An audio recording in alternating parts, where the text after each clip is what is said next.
Бәріңізге сәлем, сіздермен халық емі арнасы. Қанның қоюлануы ауру емес, бірақ қандай да бір қауіптің белгісі. Егер оны сұйылтып, өз мөлшеріне келтірмесе, кез келген ағзаға теріс әсер етеді. Тіпті созылмалы дерттің өршуіне себепші болады. Құрметті достар, каналымыздың дамуы үшін каналға тіркеліп, видеоға лайк басып, комментарий жазуды ұмытпаңыздар.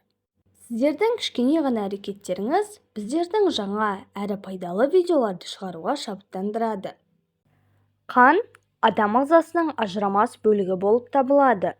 Оның міндеттеріне оттегі мен қоректік заттарды ішкі органдарға тасымалдау ғана емес, бұл иммунитетті қамтамасыз етуді қоса алғанда бірқатар маңызды денсаулық функцияларын орындайтын жүйе. Қан өте қою болса, ұсақ тамырлар мен капиллярларға ену өте қиын. Бұл оттегінің жетіспеушілігі анемияның дамуына әкеледі. Бұл жағдайда қанның ұюы инфаркт немесе инсульттің пайда болуы ғажап емес. Мұның алдын алу үшін алғашқы белгілері біліне салысымен-ақ арнайы маманмен кеңес алып, емдік шараларын бастау қажет. Қанның қоюлануына мына факторлар әсер етеді. Сапасыз су. Күнделікті тұтынатын судың сапасыздығы қанның қоюлануына ықпал етеді.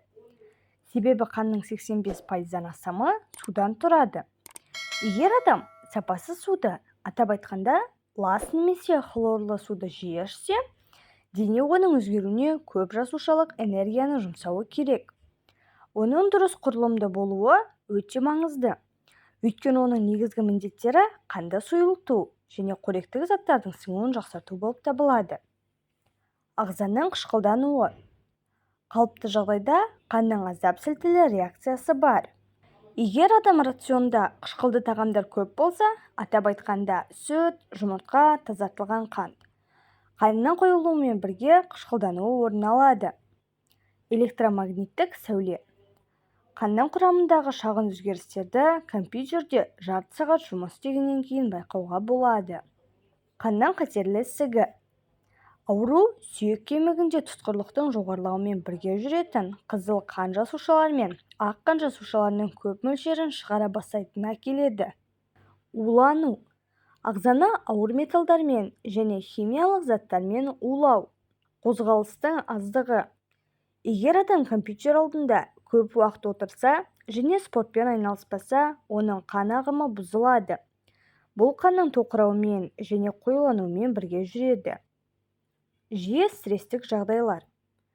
Стресс гормондары қан тамырларын тарылтып, қан айналымын айтарлықтай бәсеңдететіні дәлелденген. Авитаминоз. Ағзадағы аскорбин қышқылының және В тобындағы дәрумендердің тапшылығы себеп болады. Қанның қоюлануының алғашқы белгілері. Көру және есту қабілетінің нашарлауы. Қанмен жеткіліксіз қамтамасыз ету нәтижесінде қоршаған дүниені қабылдау сезімдерінің біртіндеп төмендеу байқалады. Осымен бірге құлақта шу пайда болуы мүмкін. Тыныс алудың қиындауы. Жүректің қанды айдауы қиын болғандықтан адамда аритмия басталады.